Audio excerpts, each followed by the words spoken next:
It's the Machine of Nonsense, episode 121, and we're doing what's coming up in April. We're a little late. We're recording this 3 days into April and putting it out 3 days into April as well.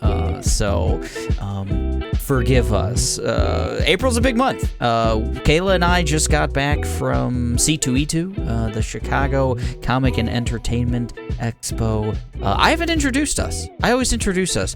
I'm your host, Eric, joined as always by Kayla. Hey, hey. And I said it's a What's Coming Up in April episode, so Mike's here. April Fools, it's not me, and yeah, it's me. It's me. I got so excited. Did you guys fall for any April Fools stuff this year, like online or anything? No one was doing anything at C2E2 either. I thought like maybe there would be something, but... And I was very disconnected. I Right. didn't really look at Instagram all day. I seen that mouse razor by razor thing. Oh, it was supposed to be like a mouse that you could also shave with or something? Right. Oh, that's good. Oh, right. Eye razor. Gotcha.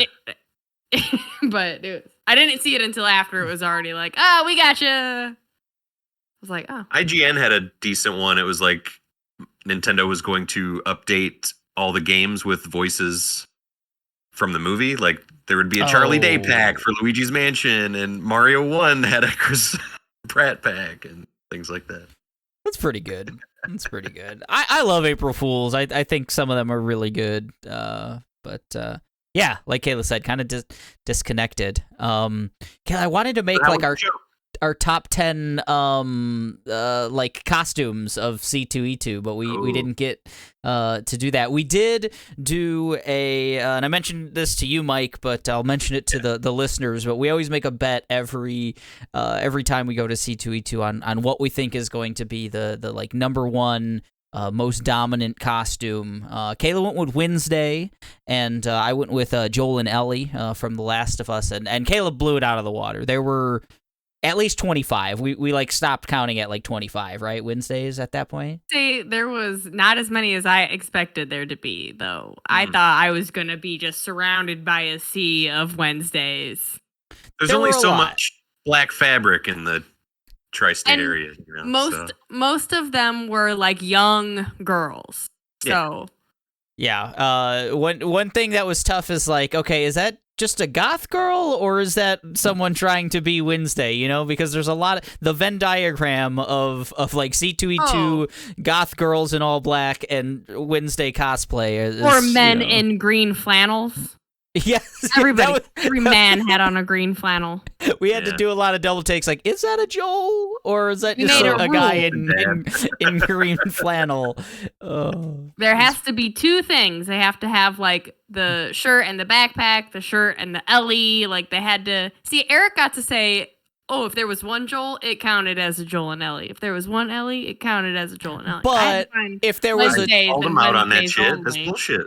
But I only counted duos as one, so Kayla still won. So stop being a sore winner. You know, I had like 13 to her like 25. So it was really cute though, because there was obviously this young girl. I don't know. She was maybe like 9, and she was dressed up like the dance Wednesday, and this was at the cosplay tournament.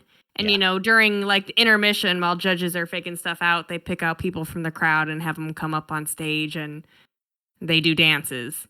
And so the girl got to, like, literally do, like, the Wednesday dance. It was cute. In front of, like, 1,000 people or whatever, you know. Right. It's pretty, on stage. Pretty cool. Pretty cool. So Wednesday was the dominant costume. Saw a lot of good stuff. Saw a Lady Sephiroth that I really, really enjoyed. That might have been my favorite costume of the show. Did you have a favorite, Kayla? Yeah. I have two favorites. At the cosplay tournament, I don't know what it was. I think it was a Monster Hunter bug thing. Oh, it was so cool. yes. It like was armor, but it was very like iridescent to make it look bug-like, and like a beetle. The helmet had like big buggy eyes, and it was the coolest. Nice. And number 2, my like crowd just random on the floor person was Tech from Bad Batch. It was really good. Oh. Yeah, it was a great Bad Batch. Yeah, Tech. That was good. Yeah, it was a great show all around. Catching panels. Not really. I don't think what we saw like an RPG trivia thing we watched for a little while. We watched also did the Jackbox Murder That Mansion. was fun. The cosplay thing. Yeah, but mostly we were just on the floor a lot. Bingo. Wow. Yeah, we were on the floor a lot. Got a lot of new art that will be adorning the walls soon. I have a problem. I do this thing where I like, yeah, I'm at C2E2. I'm gonna have some drinks. I'm gonna eat me an edible, and then I'm like, oh my god, that shit's so cool. I'm gonna buy it. I'm gonna buy it right now. And then I leave. I walk out of there that day one with like 10 different things already, and I'm like, oh fuck. Yeah, that's kind of why I didn't go this year. I'm like, because I wanted to take everybody, and man, that's gonna be like $1,000 coming out of that just for one day. This was the first year I went really hard on stickers. I feel like stickers were everywhere this year, and even some of the prints were like $10 or $15 if you buy 2. So I was like, fuck yeah, I'll get that one too. Why not? The prices were really one solid. More sticker to save $6. Yeah, I'll do that. Yeah, I was surprised with the affordability of a lot of this stuff. Like the prints, the stickers, stuff like that. $40 prints. I said no. No, but you could find good stuff. Me too. It's my favorite part. It was good time. Lot of good Elden Ring stuff. What was we noticed something like Ronnie, real dominant. There was a lot of Ronnies. A lot of Ronnies dressed up. Right. art. That's a hard one to pull off too, because you got to do like prosthetic-y type stuff. Blue face paint, like blue body paint. That would have been my favorite probably if I saw a good Randy. In the art, there was a lot of like Hades, which we haven't seen a lot of before, and Hades was well represented. Yeah, Our Flag Means Death was huge. Mm-hmm. A lot of Leons, I think, right? You mentioned.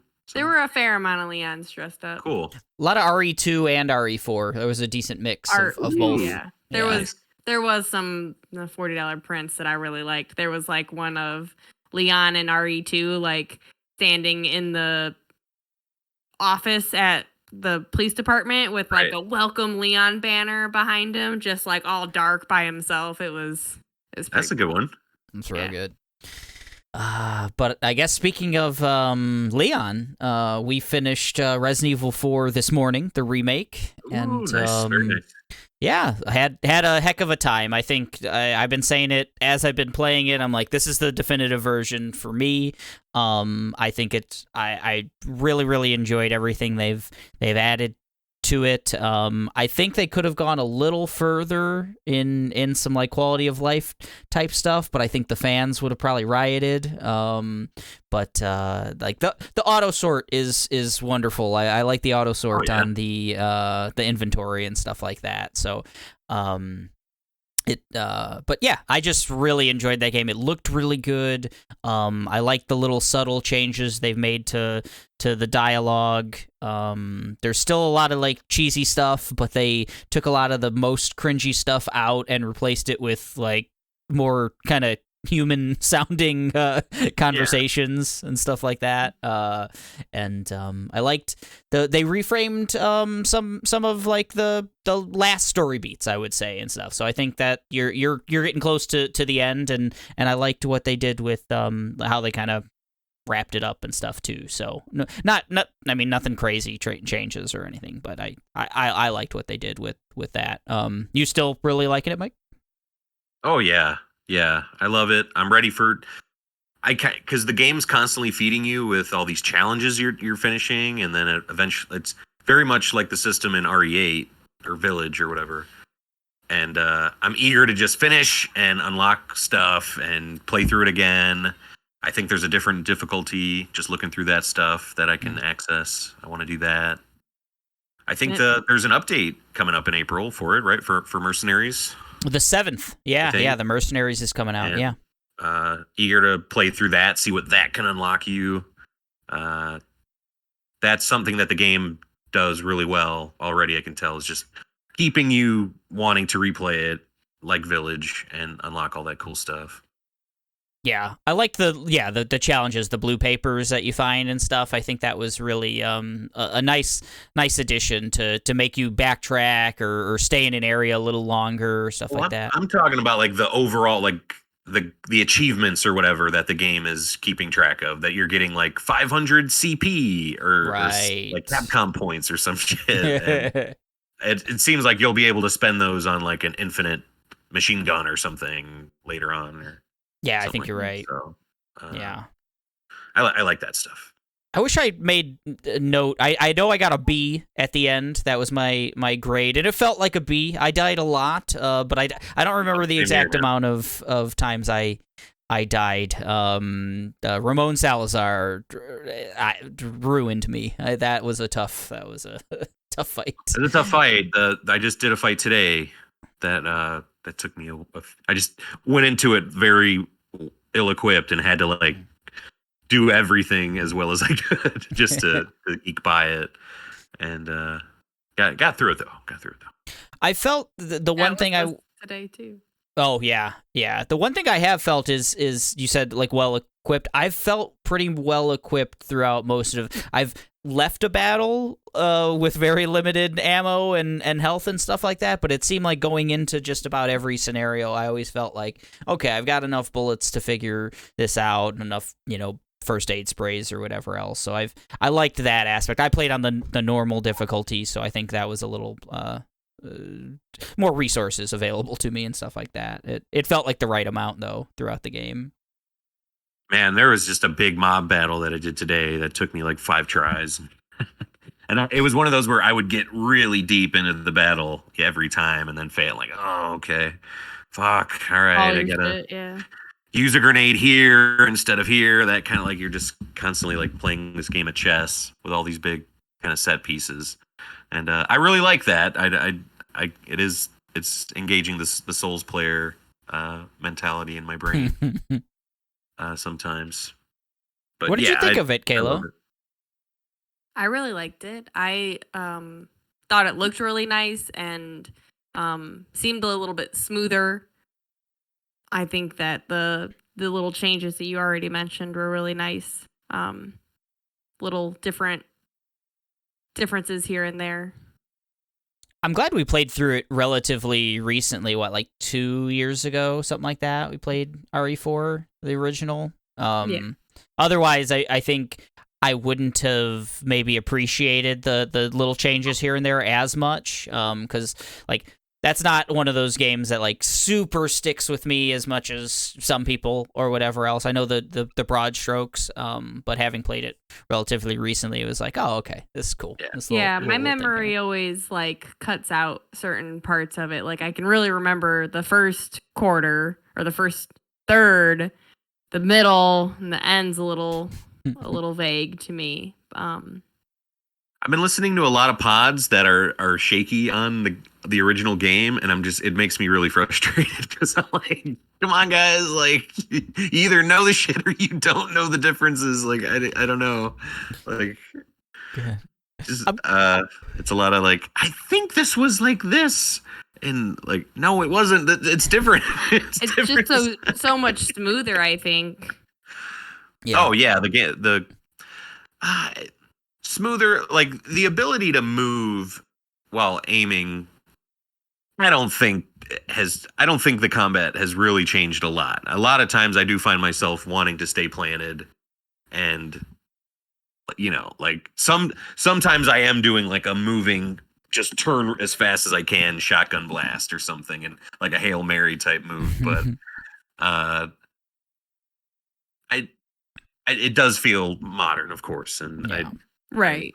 I think it's a good change overall. Yeah, I think the camera does all the work as far as that goes. Like keep it that over the shoulder, real tight camera kind of almost forces you to not move while you're firing in a sense. So it almost takes away that aspect of it. Yes, you can move, but it's still kind of stop and pop in a lot of ways.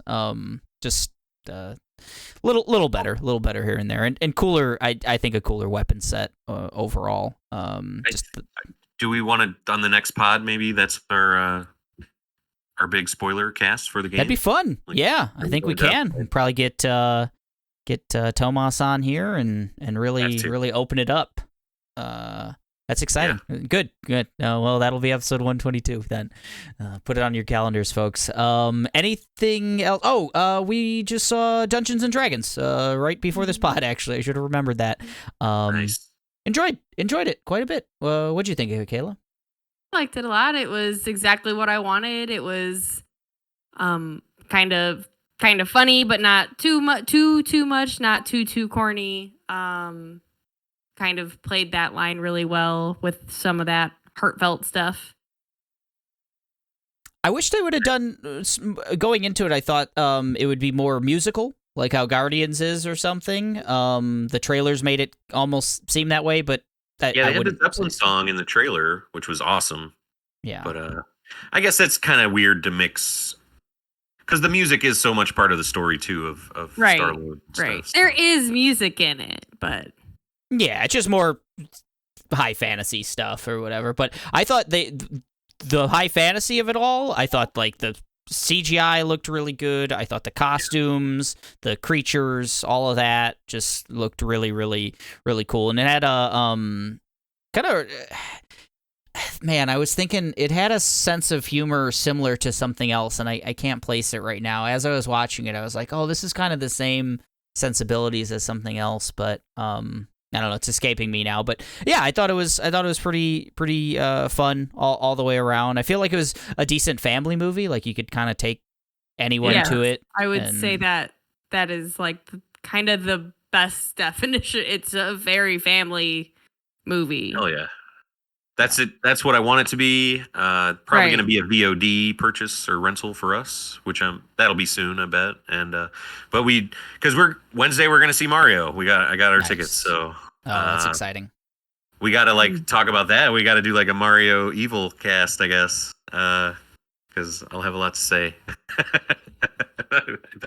I'm into it. They're both Nintendo properties, right? I mean, RE4 is a GameCube game, right? Hell yeah. Mario Sunshine, clean up the blood afterward. Oh man, anything else? Did you have anything, Mike? Still rocking Succession, 2 episodes in so far. It's great. Watch it, special show. Nice. It's on HBO. Oh yeah. Anything else noteworthy, Kayla, before we get into April? We've been keeping up with Mandalorian and Ted Lasso. Bad Batch finished. Yeah. Good finale on that one. That's it.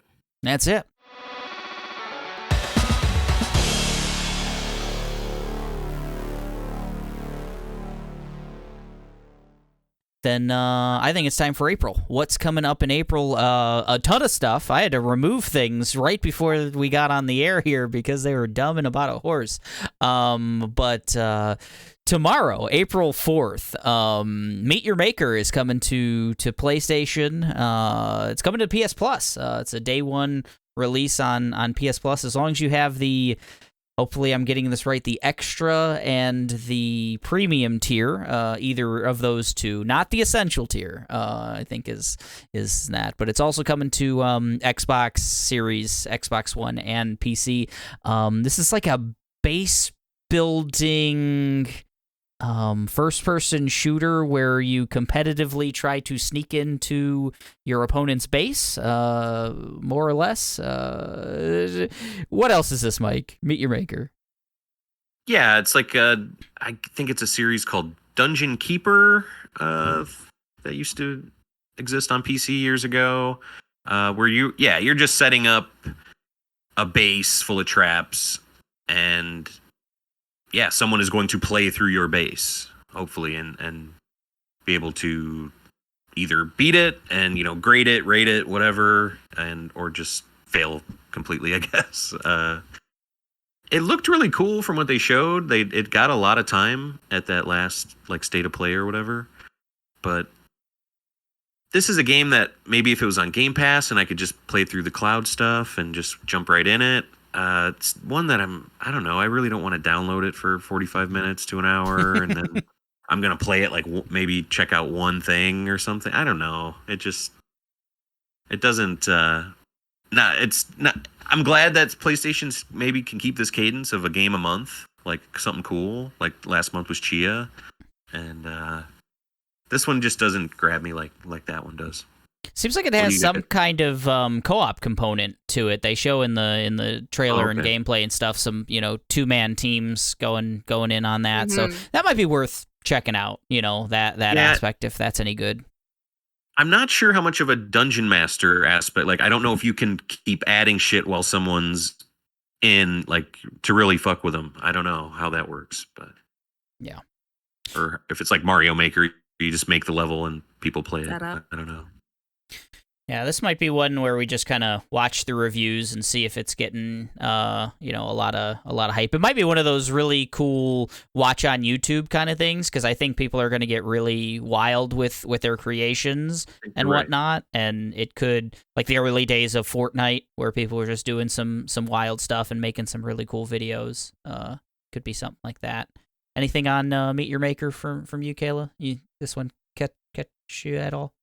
We'll see if it gets really good reviews. It's not something that I'd typically jump into. Right. All right. That's Meet Your Maker coming to PS Plus, 2 of the tiers at least, and also Xbox and PC. Next day, April 5th, we have a little Super Mario movie coming out, I guess. I guess Mike's checking it out. I don't know. That might be okay. But also Air is coming out as well that same day. Which is going to have the bigger opening, you think, guys? Which one's going to do better? Super Mario. I think Mario might be the biggest movie of the year. I don't know. You're probably I think it's right. going to be top. Yeah. Oh, yeah. Air picked a poor day, I think, to come Air's out. got Ben Affleck in it, so it's kind of cursed. I wonder if that's why Illumination decided to move back a couple days. Like, man, let's really just fucking fuck Michael Jordan. Maybe. Was there like a deal that fell keeping through? His likeness rights in the early 90s. That son of a bitch. Yeah, like NBA Jam or something couldn't come to the N64 at one point, I think. Yeah, I think that's what it is. But yeah, Air seems good. We're gonna get some Ben Affleck and Matt Damon and Viola Davis and great cast. Chris Tucker is Jason back in Bateman. Hollywood. Yeah, Jason Bateman. But I mean, yeah, the Super Mario Brothers movie, probably like you said, Mike, the movie of the year. There was a great little in front of Dungeons and Dragons little teaser trailer kind of thing where it was all the Illumination characters were like going to see the Super Mario Brothers movie. Oh, that's cool. It was really cute. It was like Gru and his crew and whatnot, and the minions and all them, and they just were getting like a the ticket. Seuss characters and stuff. Oh yeah, I think so. Right? I mean, it was a big. It was like a lot. I couldn't Yeah, keep really? them all straight. Yeah, it was like a couple dozen A film characters. theater. Yeah. Yeah, it was cool. It was a cute little thing. So, yeah, April 5th, get your tickets because that one's gonna be big. Super Mario Brothers movie, and Air. If you can't make it into Super Mario Brothers movie, another movie about jumping. April 6th, this one's exciting. A24 is coming to the small screen with Beef on Netflix. This is a series starring Steven Yeun and Ali Wong. It essentially looks like a really heightened version of that Changing Lanes movie with Ben Affleck and who was that? Was that Samuel Jackson? Samuel Jackson, yeah. But it's got that like A24 stink on it, and it looks really cool. Did you check this one out, Mike? Yeah, this has been on my radar for a few weeks now, and someone posted on Twitter like, "This looks amazing" or something like that, and it does look really good. Kind of wish it was a movie, I guess. I don't know, but show Netflix. I mean, how I'll check it long out for can you do this? So they can't. Yeah, keep it seems going like it's with just going to keep escalating, like one-upping each other's, like getting revenge on each other. These two characters over like a traffic dispute. It seems It very almost similar to seems Changing Lanes. Like in the preview, Ali Wong had like multiple different hairstyles, so it made me feel like there's a time Yeah, Like, this thing might already be a lot of time Hatfields has and the passed. Boys type fucking like. And the dialogue or like the voiceover, it had me like really confused by like what actually is going on. Who are they? Yeah, Weird yeah, I stuff. agree. That it does seem like it. It kind of tells you the whole thing, but it doesn't. It kind of like, is this what's happening? So Right, we'll see. right. I'm eager to see it. Yeah, very frantic trailer. So that's Beef, season 1 coming to Netflix April 6th. The next day we've got a couple films. Paint coming to theaters, and How to Blow Up a Pipeline is also coming to theaters, but that's going to be a limited release. Paint is an Owen Wilson starring role as basically a Bob Ross type character, but it really looks like Bob Ross. He looks like Bob Ross, but it looks like it has the sensibility of that Weird Al movie a little bit, like taking itself like seriously and not seriously at the same time, almost like a parody of that. I really dug the like just the aesthetics of the trailer. Have you seen anything on that one, Mike? Oh yeah, it's got this kind of cozy Bob Ross like aesthetic throughout every part of the trailer, it seems. And yeah, it seemed like they're definitely in on the satire part of it. Like he's like a ladies' man. He's getting all these chicks that watch the show. And maybe that's true about Bob Ross's life. I don't know about that for sure. But yeah, just to see, I think it's Rosario Dawson, who's like the competing TV kind of art person that's going to take his spotlight and stuff, and we'll see what happens between those two. Selena's very excited for it. She's a big Bob Ross fan. So, interesting. I wonder if it's going to do good for Bob Ross fans, or if it's going to be too off the wall for like someone who loves Bob Ross, like that kind of thing. Yeah, we're going to find out. Yeah. I think we might try to check it out.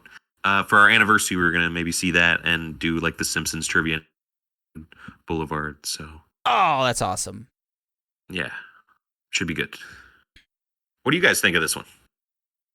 I'll be happy if it has that little bit of that satire-y, Weird Al type of vibe going to it. I hope they don't make Bob Ross out to be like a person you don't want to like you said. Yeah, I think Owen Wilson, he's got this little like mini renaissance thing going on, and I think he can play that kooky character really well and make you like him, a lot in something like that. So that's pretty exciting. Something completely different. How to Blow Up a Pipeline. That's a limited release, same day, April 7th. This just looks real intriguing. It's a bunch of young kids. I mean, they look like maybe they're teens, young 20s, something like that, college kids. And it's that they're gonna make a bomb and they're gonna blow up an oil pipeline to like get a major oil company off of, I think, like protected land, indigenous land, something like that. Fair land. I don't know. Yeah. Right. Yeah. So just like kind of homegrown terrorists that you're kind of supposed to root for. It just looks really intriguing. Yeah, it's cool. Like the team getting together, it seems like they've met like online or something, like just like posted, like probably met in like some weird anarchist cookbook fucking chat room or something like that. Because it shows them like, yeah, I got a project. I'm going to be gone for a while. And they're all just going to like meet up, post up in this abandoned house and just make bombs and shit. Like, hopefully not die in the process. It looks wild. Yeah. I think that's gonna be the theme throughout, like not blowing up, because the trailer really heightens that. Like, oh man, something's gonna go wrong here. I mean, like the title of it sets you up, so I think that's gonna be the whole. I think it'll be a very like high, edge of your seat type of. Are they going to explode in this next second? Yeah. It seemed like there was a lot of like either first time actors or non actors in it. I didn't recognize. It seemed. Yeah, I don't know. Take that with what you want. Yeah, definitely. Yeah, it seems like definitely a smaller indie type release overall. Yeah. So, but looks good. How to Blow Up a Pipeline coming to a limited release on April 7th, along with Paint. That's a wide release, both to theaters. Good double feature, I think. You said for your anniversary, Mike. I think that'll get the old juices flowing. I think, yeah. A week later, we've got Renfield coming to theaters. I hope this isn't terrible. This is Nicholas Hoult as the assistant to Nicolas Cage's Dracula, and along with Awkwafina. And I want good things for Awkwafina. I want her to have nice things. The best thing about everything He you should just be said. Renfield. Oh, she should. She should be getting top billing in this shit. Like, I don't know.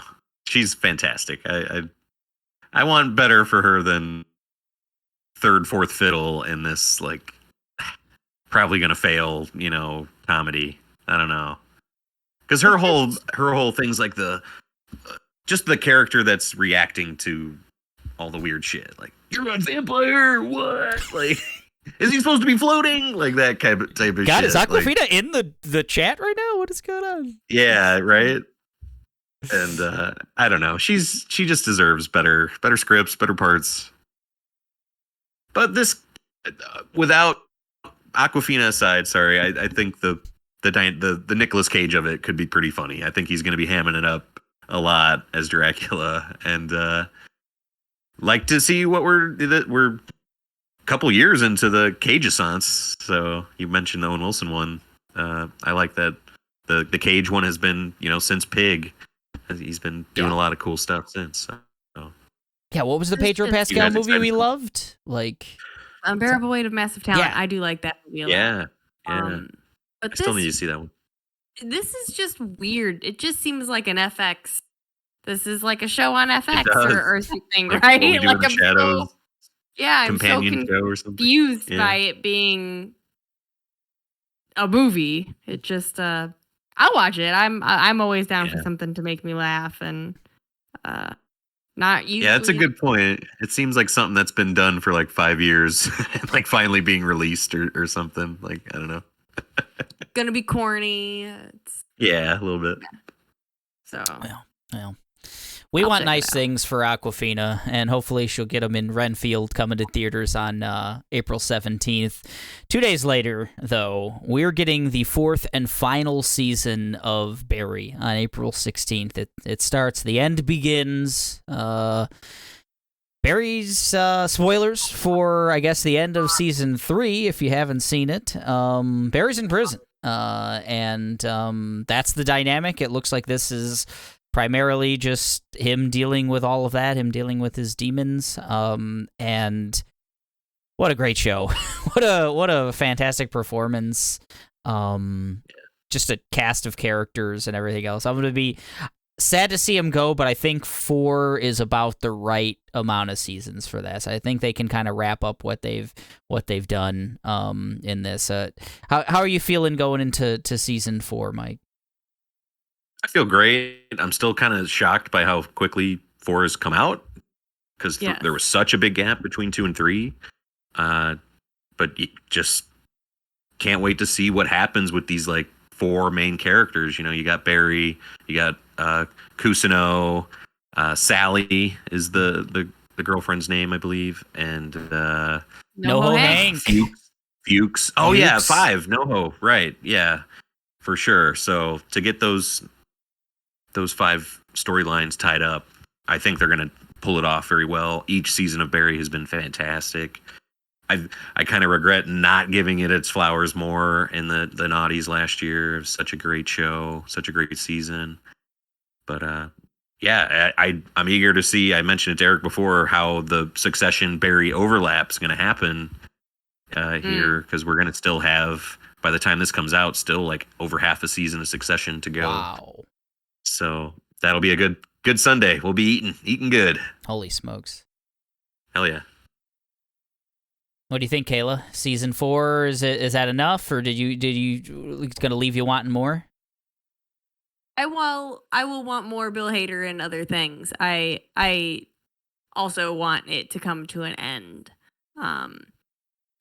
Things like this do get a little like, how much farther can you go? How many other crazy things can they get into? So I want to kind of see, and even for Barry's sanity, I want to see him get some closure too.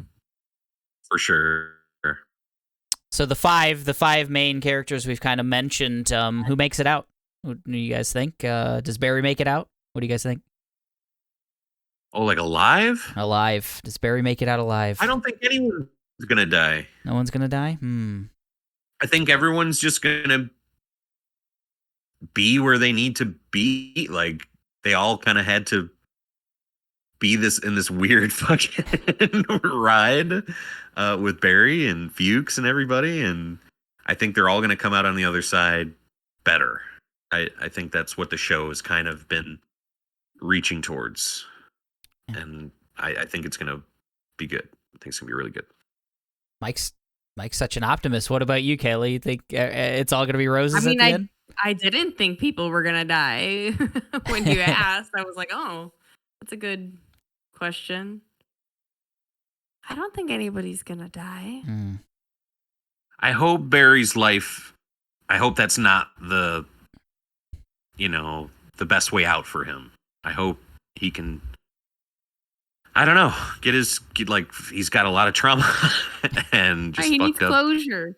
Shit. Yeah, I hope it does. I hope the closure isn't the final closure that one can have. So we'll see. Man, I can't wait to see what they cooked up so quickly.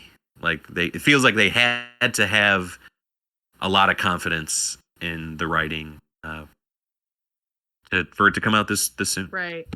Yeah.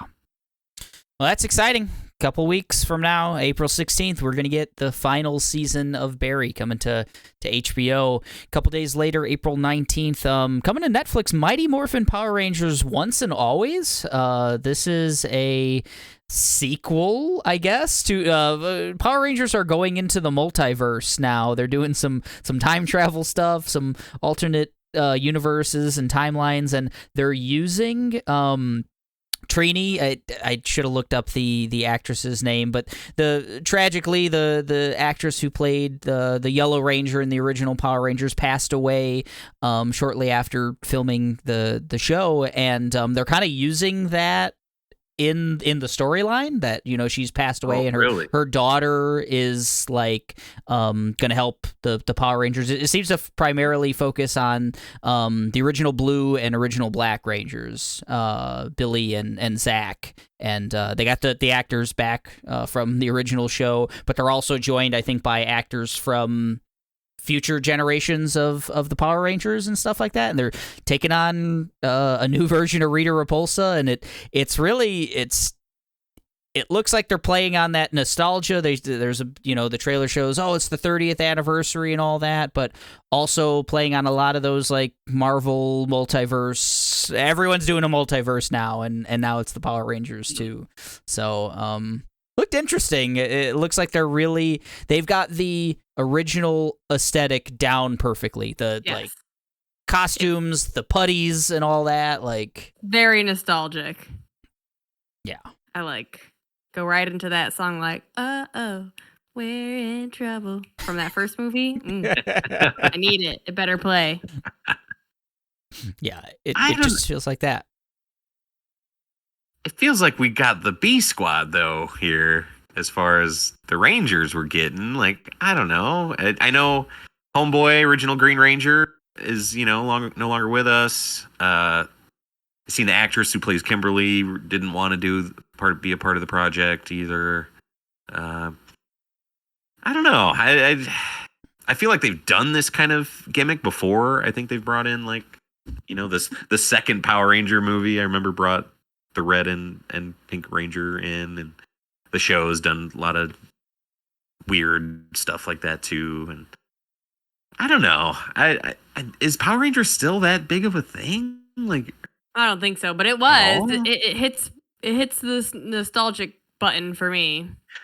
Yeah, they're just hoping to get the 30-year-olds to watch it, I guess, and maybe get their kids to watch it too. I guess there was a pretty good Rita cosplay, and there were some Power Ranger merch out. So I think maybe it does have a little following. Sure, like a He-Man and all that kind of level of stuff for sure. G.I. Very Joe, much so. Transformers. It's you know. And we're getting all of those, Already. you know? All of those are alive and well, for better or for worse. Right. I don't know. This is just weird. And what happened with the movie? The reboot, I thought, We watched did it. well enough to get a sequel. The Elizabeth Yeah. Banks, like Rita Repulsa movie. That one wasn't Yeah. bad. We watched that recently in a never hotel saw it. room, and it was okay. It tries to be real heavy. It's kids going through a Yes. lot of heavy emotions. It's the darkest Ooh. Power Rangers you could possibly. It's like Zack Snyder's Power Rangers, but Oh, Yeah, man. Sign me up. kinda. it's good though. It's not bad. I mean, It's okay. It's okay. it's okay. And maybe so will be Mighty Morphin Power Rangers Once and Always, coming to Netflix April 19th. The next day, also coming to Netflix, just a completely different thing, Kodachrome.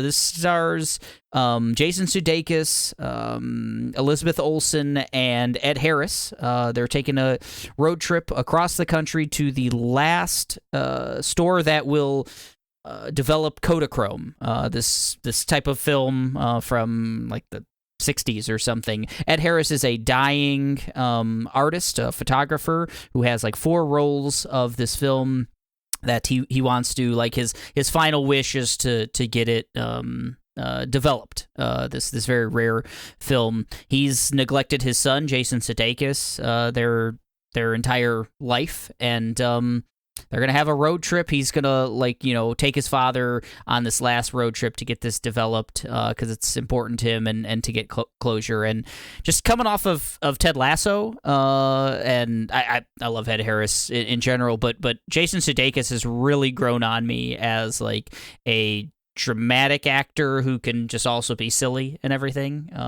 from all, Ted Lasso stuff. So this one really hit. I thought this looks really good. I don't understand who the Elizabeth Olsen character is. She seems to be coaxing them together. I don't know if she's like Ed Harris's nurse or something because he's sick. Oh, okay. But it doesn't seem like they're related to me. Oh, okay. There's I a thought they were brother line- sister. No, I think that there's romantic feelings there. Oh. There's a line like, "Oh, you're coming with," and she's like, "Well, are you gonna give him his medicine?" So That's what it made me think they were related. I thought, I don't know. But anyway, what are the chances that Paul Simon's Kodachrome plays at some point in this movie? Like, they're gonna all fall in love with each other again and work all their stuff out, and it's gonna end with boom, boom, boom, boom, boom. It's funny. When I look back, I think 100%, the same percentage 100%, that okay. yeah, Fuchs is gonna die Nice. in Barry. They're both at 100%. I think. Oh yeah, this one looks like it'll be pretty heartwarming. I love all the talent. I like the actors, and I just think it's a well worn kind of premise. Put a bunch of people in a car together who hate each other, but I don't know. I dig it.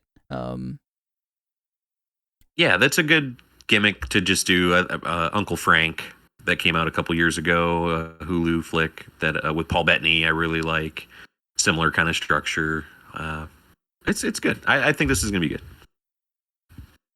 road trips are always like a good setting.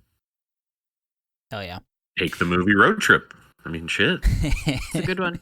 Talk about it constantly. Probably one of the movies I've seen the most in my life because it just was on all the time. I've probably seen it a dozen times. Wow. That's too many. Tom I think Green that's too for many. life. Oh, it is. I'm not claiming that it isn't. But, man. Oh. Well, Kodachrome's coming to Netflix April 20th. Paul Simon is in this movie. Definitely. 100%. I don't know if he's acting in the that's movie. even better if That he makes would a be fun. cameo. Yeah, I didn't. Oh, that'd be great. When I said it, I didn't mean it that way, but that would be fun. Next day, April 21st, is gigantic. We've got 1, 2, 3, 4, 5, 6 things on the list coming out. A couple of them we've talked about, so we don't need to continue on too much. Advance Wars 1+2 Reboot Camp is finally coming out. I drafted it in the draft, so we're getting that finally. That's coming to Switch. Dead Island 2 has been coming out for, I think, about 10 years at this point. We're finally getting that on the 21st. That's coming to everything. PC, Xbox, not Switch. I shouldn't say Switch. PlayStation. Everything but Switch. So those two, get on those. But there's some other interesting stuff as well. Dead Ringers, limited series coming to Prime. Starring Rachel Weisz and Rachel Weisz. She's playing twins in this one. This is a remake of the 1988. It's a David Lynch film, right? I've never seen it, but no idea. Yeah, so Rachel Weisz plays two twins who are both OBGYNs, but they're kind of on the... one of them really seems to be on the cutting edge of maybe she's getting into some, like, cloning shit, some, like, illegal type fertility stuff, and... Modifications. Yes, modifications, and just seems like a super, like, psychological thriller with a lot of, just, like, the Rachel Weisz looks like she is insane in this this series, and I'm excited. She's one of my favorite actors, and I want to see her playing insane and playing like herself, like playing two of her as well. It seems really interesting. What did you think of this trailer, Kayla? I didn't know it was going to go into those types of weird places. I thought it was just going to be like a twin, but maybe like more of a doppelganger type thing. I don't know what Dead Ringers the original is. So it looks like it's gonna give me the heebie-jeebies. Yeah, I gotta. I'm eager to find out how much Rachel Weisz is too much Rachel Weisz. We'll see. You're gonna get as much as you've ever gotten. It was David Cronenberg. I said David Lynch, but it's David Cronenberg. So some body horror stuff. Definitely seems pretty intense. A lot of dead this day, actually, April 21st. We got Dead Island 2, Dead Ringers, and Evil Dead Rise coming to theaters as well. That 20 Ghosted is only possible if dead, if you're dead, you know? you're right. Yeah, we're also getting ghosted. We'll come to that in a second. But Evil Dead Rise, I think the first movie you and I went to, Kayla, was the reboot of Evil Dead, and that is a gnarly fucking movie in like whatever that was, 2014 or whatever. No, that would have been 2011, something like that. Whatever, whenever that movie was in theaters. And this one looks like it's taking it to the next level. Evil Dead it does. Rise. Seen this trailer so many times. Have you seen this trailer as many times as we have, Mike? I think I just saw it when it debuted on Twitter, like the Red Band trailer. I think I just saw it that one time. I haven't seen it like on the big screen yet. I've seen the entire movie. I've seen every gory wild. gag. Yeah. I can see that getting old. But that's the only thing I'm worried about. Like, they show a lot in the trailer, so I need to know that there's more than that in the movie. You know, it makes me scared that like they used all their good things in it. As I've never seen a full Evil Dead film. I tried to watch the first one years ago. Well, I've seen Army of Darkness, but that seems like something kind of different. Yeah. Remember just getting a lot of Ash throughout different parts of pop culture. Like he would just show up like on different cartoons. I remember he was like Spider-Man. in Reboot. Yeah, like weird stuff, and he just seemed to just be in a character that would just pop up in everything. Is kind of weird. And he still keeps going, you know. Bruce Campbell's still out there. When Sam Raimi's your best friend, you get put in shit. Right. And I wonder how much Raimi's input is in this. And I looked at the director's kind of filmography. He's kind of done some stuff that I haven't seen, but that has popped up like on streamers, and I've been interested in watching them. So this might be pretty cool. I think. I don't know. I think it could satisfy the weird, you know, Cronenberg, Raimi heads out there that love the extra violent, creepy stuff for sure. Yeah, looks like it's taken the body horror of it all and the gallons of blood and notching it up to 11.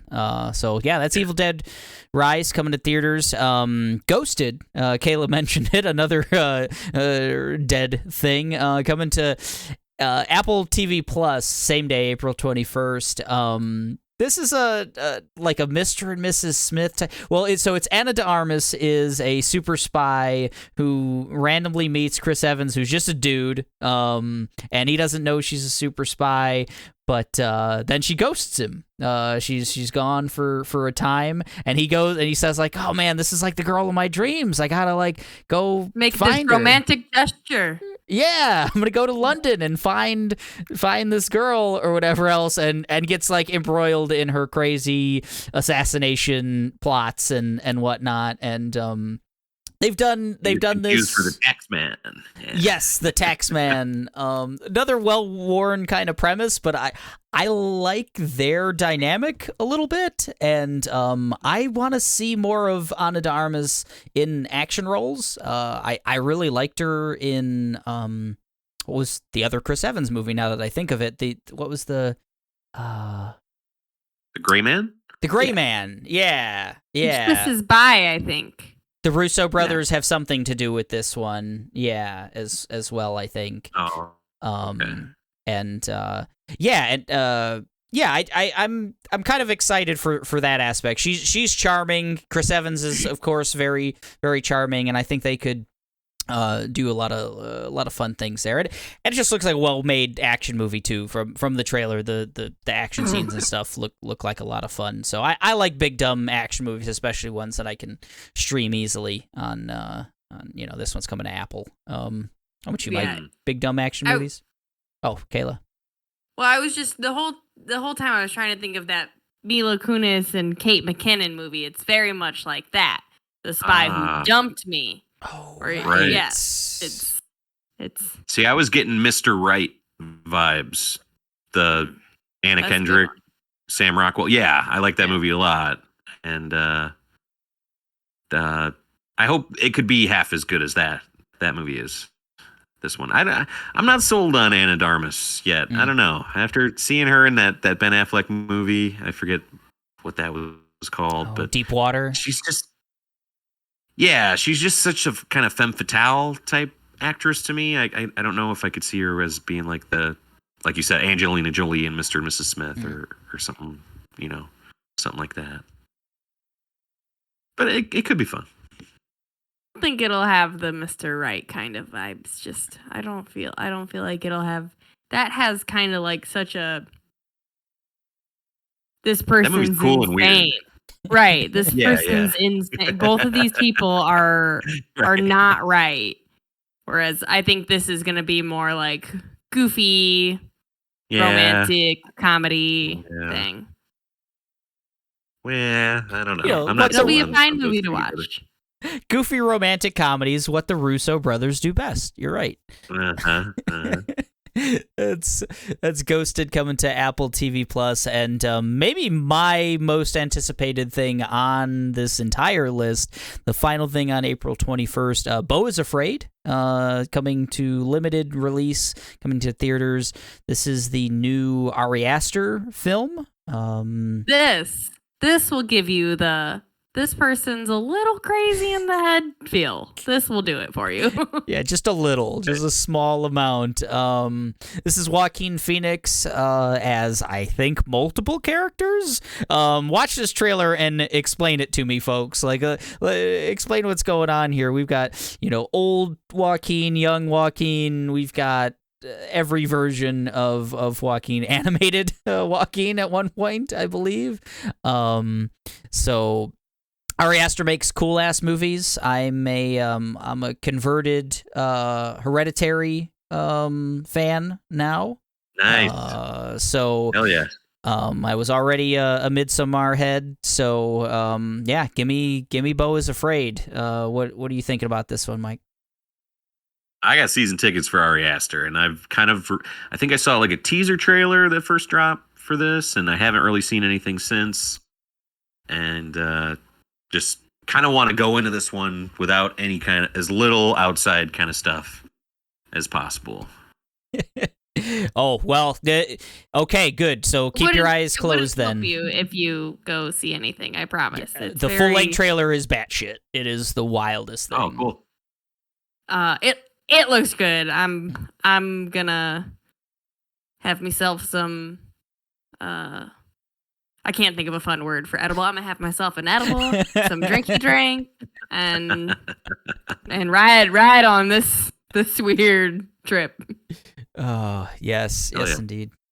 Beau is Afraid, coming to theaters April 21st, but that is not it. That's it for April 21st. That was a big day, but April keeps on rolling here. April 27th, coming to Game Pass, Xbox Series and PC. The Last Case of Benedict Fox. This showed out really well, gosh, a year ago, I guess, or more at the Xbox showcase. When they made the big proclamation that all these games are coming out in the next 12 months, and some of them aren't coming out in the next 12 months, but it's okay. It's okay. Last Case of Benedict Fox looks great. Just rewatched the trailer this morning or this afternoon, whatever, it doesn't matter. It's Cthulhu like Hollow Knight. I mean, what have you kept up with this one, Mike? Do you remember Last Case Benedict Fox? Yeah, there's been a lot of games that, like, we talked last month about that Have a Nice Death game or whatever that was. This one keeps getting mixed in with those to me, but this one, watching the trailer, it has its own, man, like, kind of funky art style that I'm not sure if I like it or not. But and yeah, it seems like every run you're kind of equipping new skills and trying to just figure out. You do like cases through dead bodies stuff. Seems like you're it. Jumping into their last final moments or something, or into whatever nightmare hell thing that they've encountered, I guess, and trying to Metroidvania roguelike-y stuff your way through it, I guess. Yeah, I think like the colors, the aesthetic looks so great. You're getting tattoos for your abilities and stuff. It just really that eldritch kind of aesthetic, it's really capturing all of that. I've been listening to some H.P. Lovecraft audiobooks lately, and give me that cosmic horror, give me all those tentacles and the color purple, just all of that. So yeah, that's coming to Game Pass. That's The Last Case of Benedict Fox, and that's April 27th. Next day, we got a bunch. We've got Sisu, Polite Society, The After Party Season 2, and the big one, Star Wars Jedi Survivor. Sisu is a limited theatrical release. This is a Finnish film about I guess it's like mildly based on a true story from what I've seen. It's like a Finnish folktale, kind of about a gold prospector who just goes ham on some Nazis. It just looks like basically like the Finnish version of Inglourious Bastards or something, but like a one-man killing machine. He's a gold prospector who, near the tail end of World War II, finds like a big motherlode of gold, and the Nazis just so happen to be like coming through his like area as they're retreating or whatever, and they accost him, and he's got to protect his gold by any means necessary. And it looks like they took that final scene in Inglourious Bastards where the bastards just shoot up the Hitler and the Nazis and shit, and made a 2-hour long movie of that basically, and it looks great. We don't know who the actor is. I mean, he might be a Finnish guy. I don't think anyone in this film is like made American movies. I don't think. Interesting. I could be wrong, but I was looking through the list and stuff, and none of the names sounded familiar. Yeah, this trailer's been popping up for a while now for me, and I kept. It's one of those like, man, did that ever come out? And then I'll see the trailer again, and okay, that's still on the horizon, and It looks dope. It looks good. Like, it's on that John Wick, nobody type level for me of just like a cool one dude taking out everybody kind of movie with a fucking pickaxe and some and looks good. Looks cool. I hope it's not hard to find. Yeah. For people. Yeah. So I come to one theater in 100 miles or something. Yeah. Mhm. Another limited release same day. Kayla, I know this one's a huge one for you, Polite Society. Yeah, it looks really good. I'm in. It just looks like a young adult kick-ass girl movie, so I'm in. This is the one with the same villain from Miss Marvel, right? Same actress? Yes. Yes. Yeah. Okay. Yeah, the in-laws or whatever. Right.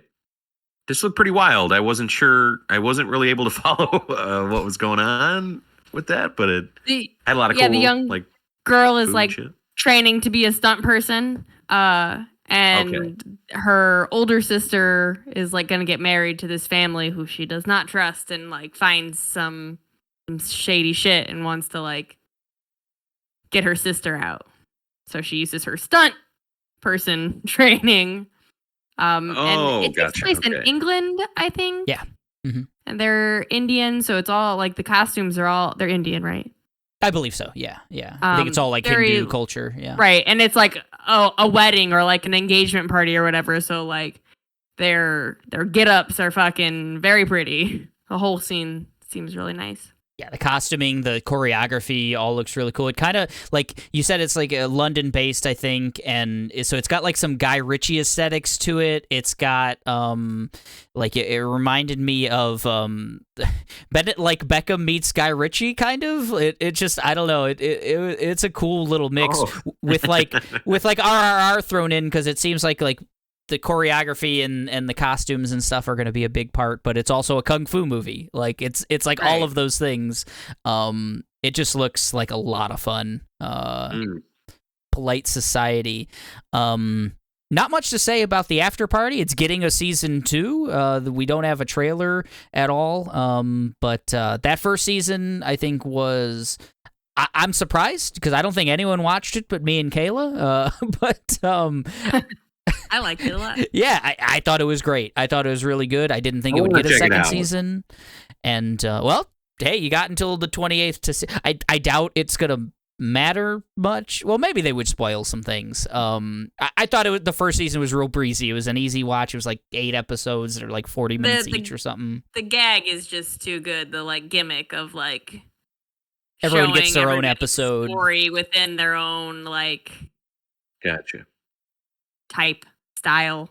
Yeah, I hope they can make that make sense again. That first season it's 8 episodes. Everyone gets to tell their side of the story, and it's done in their own version. One's a noir and one was animated, right, and stuff like that. It's right. It's a cool gimmick. Right. I don't know how they can do that again in a murder mystery, but I don't know. They could figure something out, but.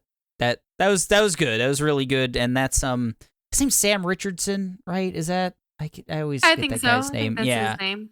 He was very charming, and gosh, who's his love interest too? She's been in a lot of stuff lately. Chloe Zhao, that's her name, right? Yeah.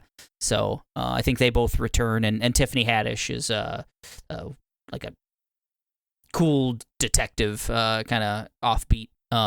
So After Party Season 2, that's going to be exciting, but the big one is Star Wars Jedi Survivor. The more and more I see of this one, that's coming to PS5, Xbox Series, and PC, so it's next gen only on that one. Just looks phenomenal. That first game was really a solid first entry, and I think this one's just taken everything to a new level. It seems like traversals blown up, weapons customization, all of that, vehicles. It seems like, just seems like everything. They learned what worked in the first one and have added to it. Seems like you liked that first game, right, Mike? Yeah, I played I want to say about half of it. I kind of just fell off. Got to a boss fight and was like, yeah. And then kind of never went back. It's tough. Because the game was it was tough. But man, it really did feel good to just open up these shortcuts and, find the thing that lets you access the other side of the map and that kind of Metroid stuff in it. I really liked. The combat was, I don't know. I could never just click into it. I don't think I could never just do it well. And it's tough if you can't do it in that game. It's difficult. There's a lot going on too when you're trying to use your powers and your deflecting agility and right. Yeah. It was rough. Rough for me. I liked it a lot, and I like, going to something different in the Star Wars world. Like I like digging more into these other little storylines and planets and even things that you like, oh yeah, this is where like Darth Maul comes from, but now I get to know more. Yeah, and they almost kept the Skywalkers out of it. Almost, almost. Yeah. Do either of you know if they've added like weapon types to this other than just basic lights? Because I know you can customize it to look like a Kylo Ren style kind of broadsword type lightsaber. I know eventually, in the first one you get like the double-sided lightsaber that does act pretty different. I wonder if they're just going to keep expanding on that and add I think new types. so, because I think they've also added blasters to it. I think you also have blasters.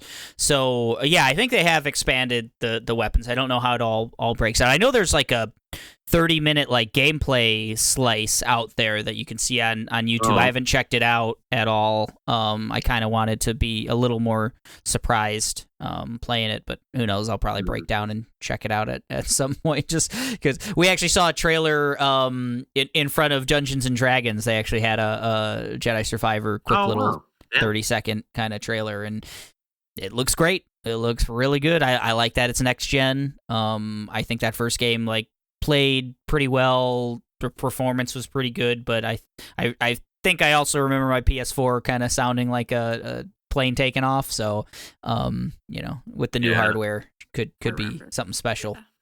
You guys are gonna play it day one, you think? Gosh, I'd like to. Yeah, we're gonna make it a priority. There's just so much, right? Nice. We still got like Chia on the backlog. What else do we got on the backlog? Good. So much, yeah, so much. But glad we got through RE4 so fast. That was good. That was a breeze.